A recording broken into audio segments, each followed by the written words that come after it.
Hello guys, how are you all? In maths, now we will continue with our next topic.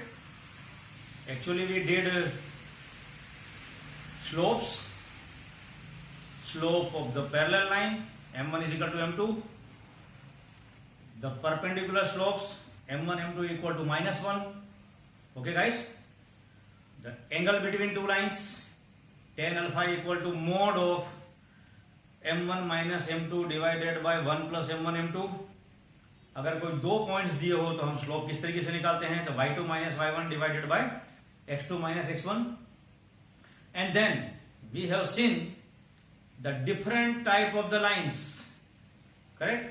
Standard line, slope point form, slope y intercept form, intercept form, p alpha form. ठीक है, हमने different type की कई lines देखी. अब इसी में एक अलग एग्जांपल लेने का ट्राई करते हैं जिसके अंदर कई सारी कंडीशंस हो सकती हैं. जैसे आप जानते हैं, if suppose the two lines are intersect to each other, अगर इनके इंटरसेक्शन पॉइंट से तीसरी लाइन गुजरती हो, दो लाइन के इंटरसेक्शन से कॉमन सेंस से के वन पॉइंट बनेगा. इसमें से अगर तीसरी लाइन अगर गुजरती हो तो उस लाइन का इक्वेशन क्या होना चाहिए. तो नेचुरली उस लाइन से रिलेटेड कोई एक कंडीशन दी होती है, उस कंडीशन बेस हम आंसर निकाल सकते हैं. तो let's concentrate on the different question depend upon only the one question. I have taken find equation of the line passing through point of intersection of two lines. Two lines are given और तीसरी line in दोनों line के point of intersection से गुजर रही है. Okay, naturally in दोनों के पॉइंट ऑफ इंटरसेक्शन से गुजरने वाली लाइन को मैं मेथड ऑफ एलिमिनेशन से भी सॉल्व कर सकता हूं, लेकिन यहां पे एक टर्म्स एंड कंडीशन, आपको पॉइंट ऑफ इंटरसेक्शन एलिमिनेशन से नहीं निकालना है.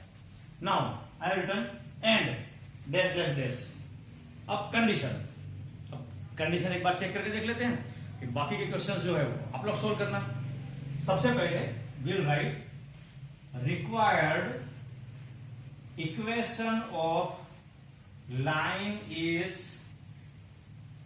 Given by. अगर कोई लाइन किसी दो लाइन के पॉइंट ऑफ इंटरसेक्शन से गुजरती है तो उस लाइन का इक्वेशन होना चाहिए linear combination of two lines. Linear combination means it is 3x plus 2y minus 5 plus 1 constant term will keep here. Instead of lambda you can write here k, suppose k 4x plus 5y plus 8 is equal to 0. This part is called as a linear combination of a line. Now just open the bracket, you can see easily here. Suppose मैंने x को common निकाला तो ये आएगा 3 plus 4k x plus अगर मैं y common निकालूंगा तो आएगा 2 plus 5k y plus constant अब हमारे पास है -5 plus 8k equal to 0. Okay guys, x को कॉमन निकाला, y को कॉमन निकाला और कांस्टेंट टर्म को अलग लिख दिया. अब ध्यान से देखिए, ये इक्वेशन ऑफ लाइन ही है. ax plus by plus c is equal to 0. ठीक है, ये a की वैल्यू है, ये b की वैल्यू है और c की वैल्यू है. मतलब जो नया इक्वेशन है वो नया equation ax plus by plus c is equal to 0 के फॉर्मेट में ही है. अब बचा क्या है स्टूडेंट, k की वैल्यू फाइंड करना. ठीक है, now we have to find out the value of k. इसलिए मैंने लिखा था एंड. नाउ सपोज मैं फर्स्ट कंडीशन लिखता हूं पासिंग थ्रू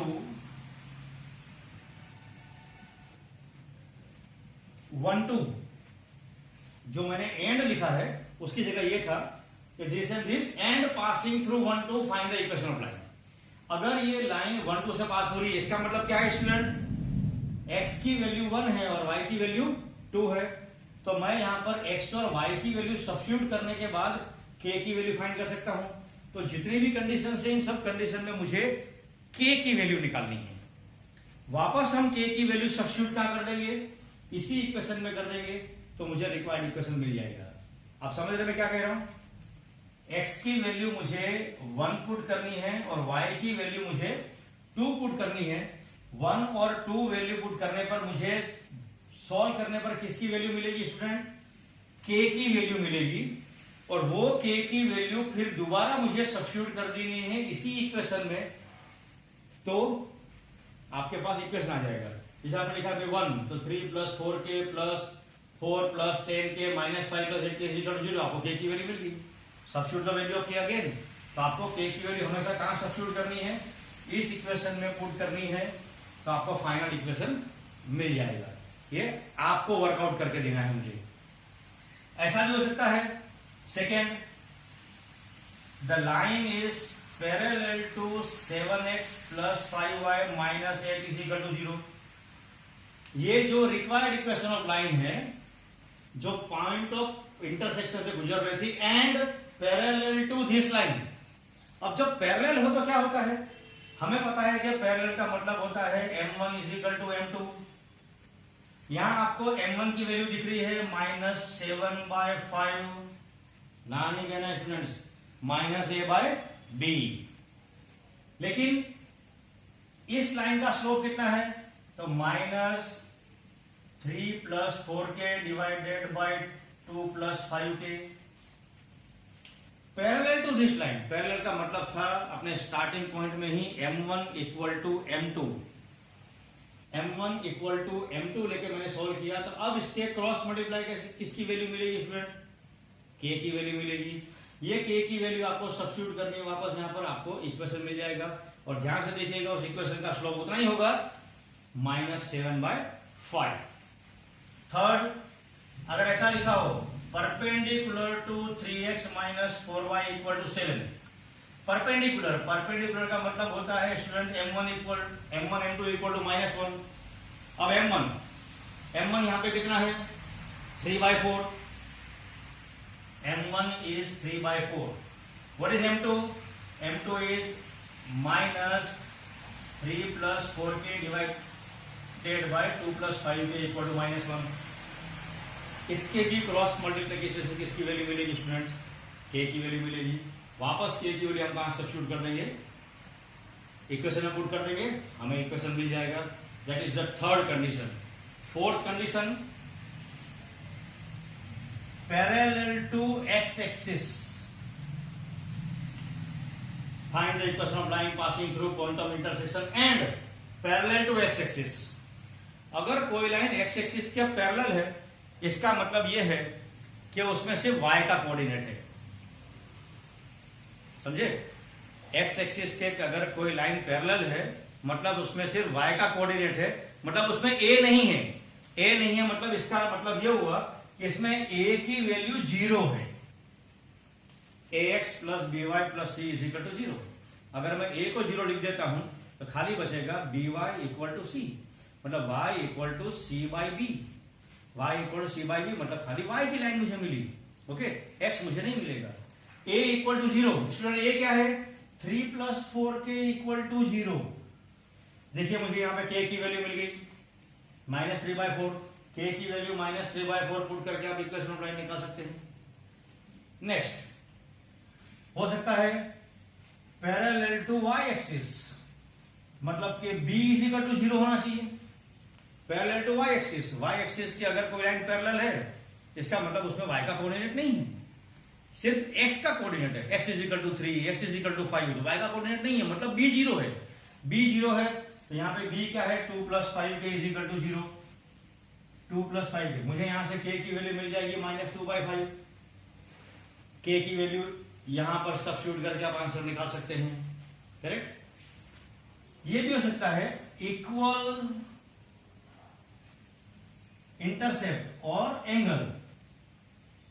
इक्वल इंटरसेप्ट, जो लाइन x और y दोनों एक्सिस से, मतलब कि वो दोनों लाइन से, एक्सिस और x और y एक्सिस से नहीं, उस दोनों लाइन से जहां पे इंटरसेप्ट है वहां से इक्वल इंटरसेप्ट से गुजर रही है या इक्वल एंगल से गुजर रही है, तो हम यहां पर लेंगे a is equal to b। a is equal to b लेने पर मतलब कि 3 plus 4k equal to 2 plus 5 के लेने पर फिर से मुझे किसकी वैल्यू मिल जाएगी? k की वैल्यू मिल जाएगी। फिर से हम k की वैल्यू सब्स्टिट्यूट कर देंगे। ओके स्टूडेंट्स, सो आप देख सकते हो एक ही क्वेश्चन के अंदर जब कोई लाइन किसी दो लाइन के पॉइंट ऑफ इंटरसेक्शन से गुजरती हो तो हम कितने तरीके से required equation of line find कर सकते हैं। Passing through the point, parallel to any line, perpendicular to any line, parallel to X axis, parallel to Y axis, equal angle. इस तरीके से एक ही क्वेश्चन के अंदर में 6 क्वेश्चन बन सकते हैं, इसलिए यहाँ पे एंड के बाद मैंने डैश डैश छोड़ दिया था। जो आगे कंडीशन दी हुई हो सिंगल सम में वो हमको सॉल्व करके आना चाहिए। ओके गाइस, सो ये सब मैंने एज ए होमवर्क आपके लिए छोड़ा है। आपको के की वैल्यू निकालनी है। के की वैल्यू निकालने के बाद आपको वापस इस इक्वेशन में सब्स्टिट्यूट करके सभी के आंसर्स निकालने हैं। Okay,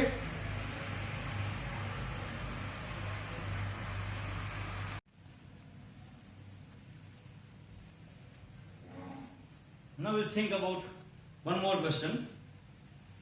In triangle ABC, the vertex A is given 1 and 2, whatever may be. Perpendicular from B to AC is given और perpendicular from C to AB is given. ठीक है, मैं इसमें भी यहां पे आपको आधा सॉल्व करके दूंगा। आपको बाकी का कैलकुलेशंस करके मुझे एज ए होमवर्क दिखाना ही पड़ेगा। BD is perpendicular to AC and CE is perpendicular to AB और हमें यहाँ पे B और C के कोऑर्डिनेट निकालने हैं। जैसे मुझे A के कोऑर्डिनेट पता है वैसे मुझे B और C के कोऑर्डिनेट निकालने हैं। Just we will think logically about this things. अब देखिए, ध्यान से देखिए, मैं पहला पार्ट सॉल्व करता हूं, आपको सेकंड पार्ट सॉल्व करना है पूरा के पूरा। CE is perpendicular to AB, हमें पता है कि CE perpendicular to AB है। Am I right guys? CE is perpendicular to AB। अब CE का इक्वेशन दिया हुआ है 3x - y = 5। CE का स्लोप होगा 3, right?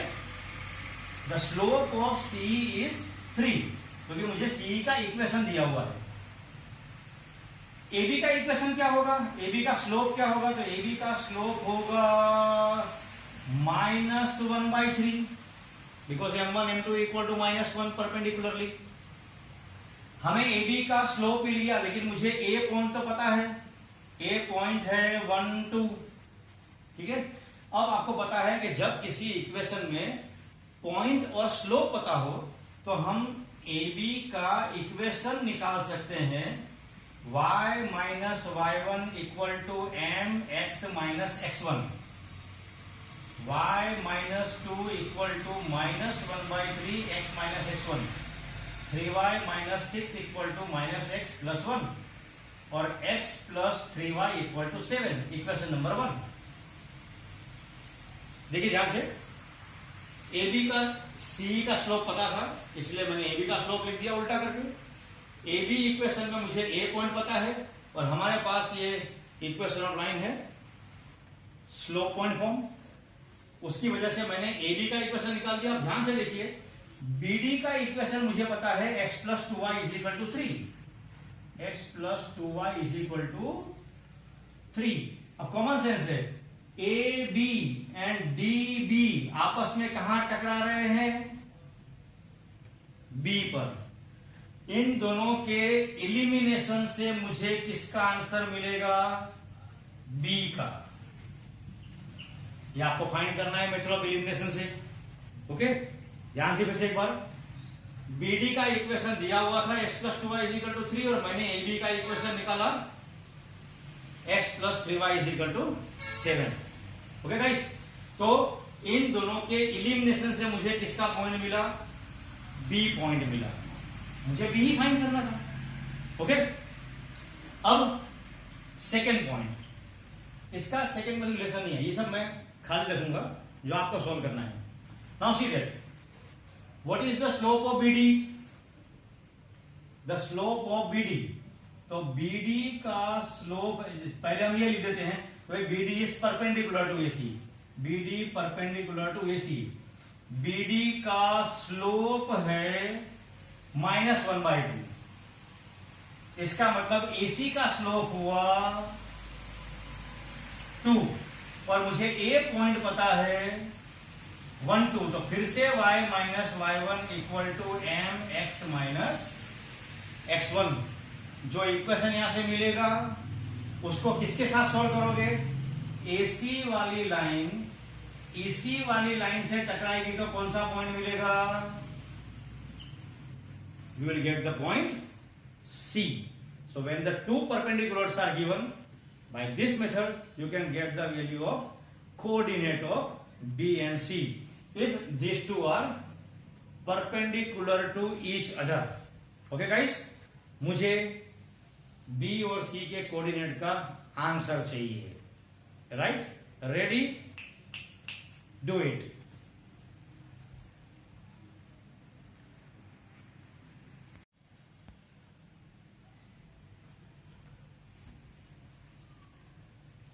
Now by second example, अभी BD और CC जो है वो सामने वाली साइड के ऊपर परपेंडिकुलर थे।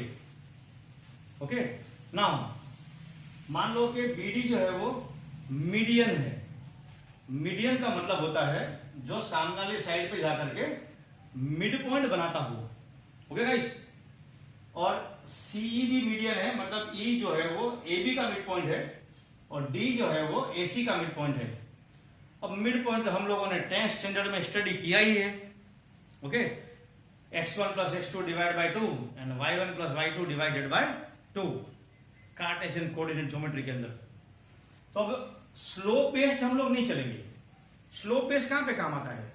जब परपेंडिकुलर हो, पैरेलल हो, या किसी का स्लोप पॉइंट फॉर्म के फॉर्मेट में सम दिया हुआ तब हम लोग स्लोप की बात करते हैं। यहां पे हमको स्लोप की बात करने की जरूरत नहीं है। जैसे हमें पता है A का पॉइंट पता है 2 3 और मुझे B और C के कोऑर्डिनेट निकालने हैं, तो मैंने यहां पर B के कोऑर्डिनेट mn लिख दिए और C के कोऑर्डिनेट RS लिख दिए। आपको पता है कि D के कोऑर्डिनेट क्या होंगे? R plus 2/2 and S plus 3/2।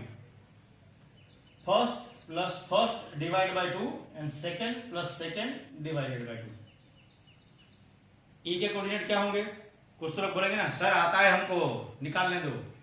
भाई मैं तो निकाल के दिखा दूं। E के कोऑर्डिनेट्स होंगे m प्लस 2/2 n प्लस 3/2। सो हम यहां पे मतलब मैथमेटिकल लिखेंगे कि भाई the coordinates of A, B, C are given where B and C are assumed. Since D is the midpoint of AC, the coordinates of the D are, and since the E is the midpoint of BA or AB, the coordinates of E are.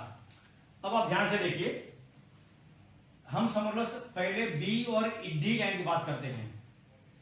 For BD, भाई B point जो है वो MN है।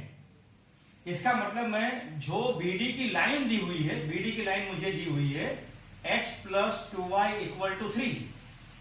अब B point भी इस line पर है और D पॉइंट भी इस लाइन पर है। BD का इक्वेशन दिया हुआ है, तो B का कोऑर्डिनेट भी इसके अंदर आएगा और D का कोऑर्डिनेट भी इसके अंदर आएगा। ओके, सो सबसे पहले मैं B पॉइंट पुट कर देता हूं, तो x के बदले आएगा m और y के बदले आएगा n।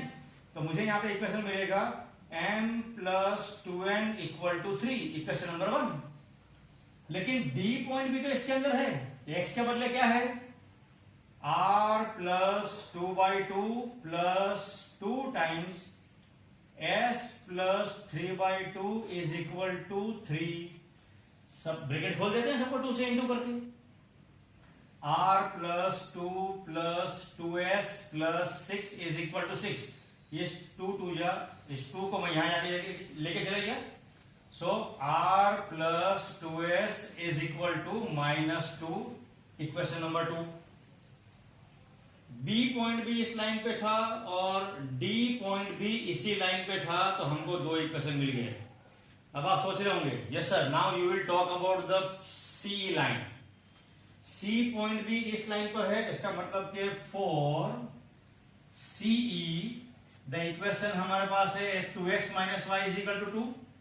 अब C पॉइंट इसी पर है, इसका मतलब कि 2r minus S is equal to 2, equation number 3।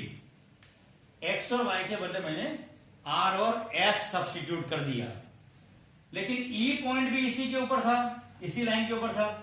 x के बदले m plus 2/2, so 2, this is m plus 2/2 minus y, what is y, n plus 3/2 equal to, what is the equation, 2। 2x minus y equal to 2। Now open the bracket, ये cut नहीं करना क्योंकि directly वहां जाके solve हो जाता है। 2m plus 4 minus n minus 3 equal to 4, so 2m 4 cancel और बचा क्या, 2m minus n is equal to 3, equation number 4। Median वाले एग्जांपल में हमारे पास 4 इक्वेशन आएंगे। ओके, अब ये 4 इक्वेशन में, अब ये नहीं कहना सर स्टैंडर्ड 10 में हम लोगों ने मेथड ऑफ एलिमिनेशन पास किया ही है, बार बार सलाह मत दो, लेकिन मेरा काम है, मैं तो आपको सलाह दूंगा। अगर इक्वेशन नंबर 1 को इक्वेशन नंबर 4 से एलिमिनेशन से सॉल्व किया जाए तो मुझे बी कोऑर्डिनेट मिल जाएगा। इक्वेशन 3 को अगर इक्वेशन 2 के साथ अगर सॉल्व किया जाए तो मुझे सी कोऑर्डिनेट मिल जाएगा, जिसकी वैल्यू आपको निकाल के दिखानी है। Do it.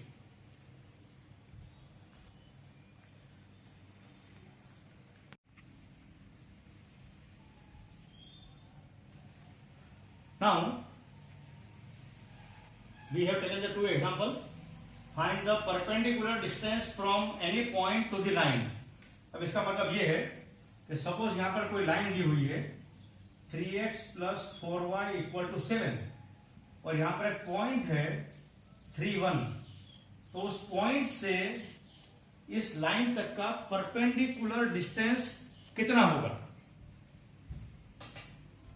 आपको पता ही है कि भाई कोई भी चीज से अगर हम शॉर्टेस्ट डिस्टेंस के ऊपर में अगर खड़े हो तो भी परपेंडिकुलर डिस्टेंस तो हम फाइंड कर सकते हैं।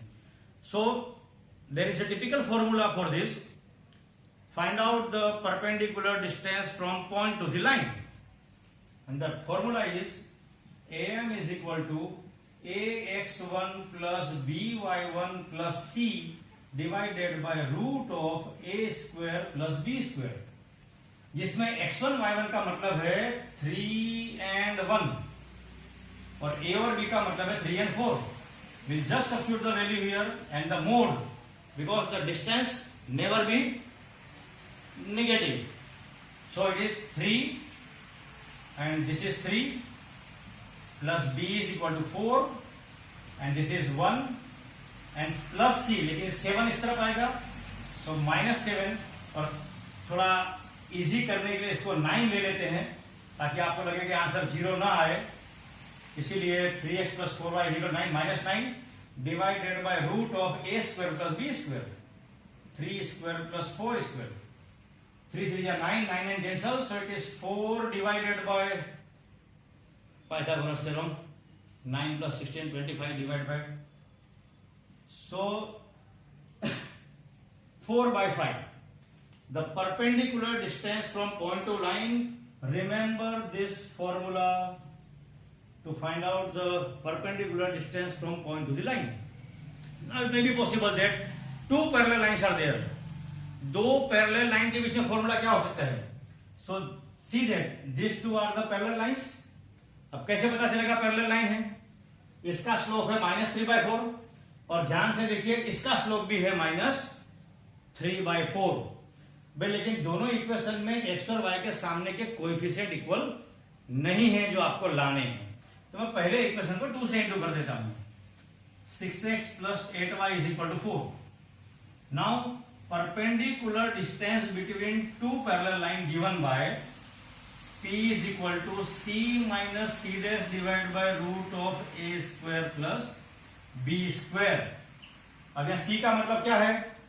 5 -5। सी डैश का मतलब क्या है? -4। So it is -5 -4 divide by root of 6 square plus 8 square. A and B. So formula for point to the line and formula for distance between two parallel lines. So the answer is 1 divided by tan. Okay, it's a very simple question. It is totally depend upon the formula.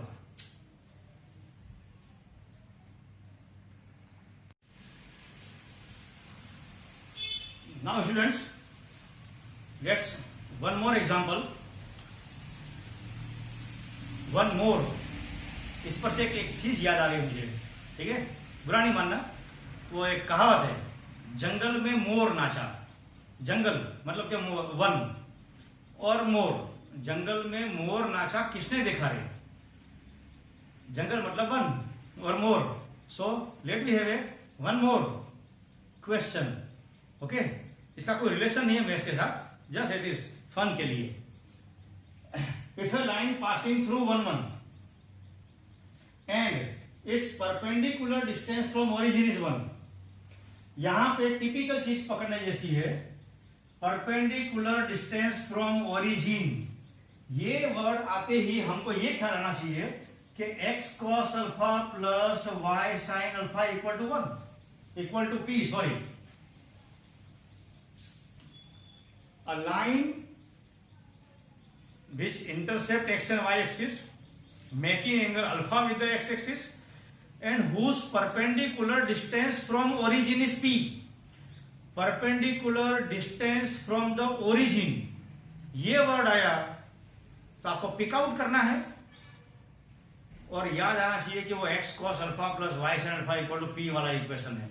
अब यहां पे मुझे x और y की value दी हुई है और perpendicular distance from origin 1 दिया हुआ है। तो नेचुरली अगर मुझे इक्वेशन लाइन निकालनी है तो मुझे साइन अल्फा कॉस अल्फा की वैल्यू निकालनी पड़ेगी। अब साइन अल्फा कॉस अल्फा की वैल्यू निकालने के लिए हमारे पास 2-3 कंडीशन ही है। या तो 1 1 हो सकता है, या √3 1 हो सकता है, या 1 √3 हो सकता है, या √2 हो सकता है। 30 degree, 90 degree, 45 degree, 60 degree. Correct? देखते हैं। So I will write start from here. Required equation is x cos alpha plus y sin alpha equal to p।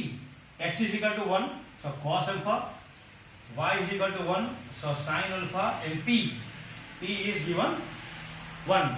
अब मुझे इस इक्वेशन से sin अल्फा cos अल्फा की वैल्यू निकालनी पड़ेगी।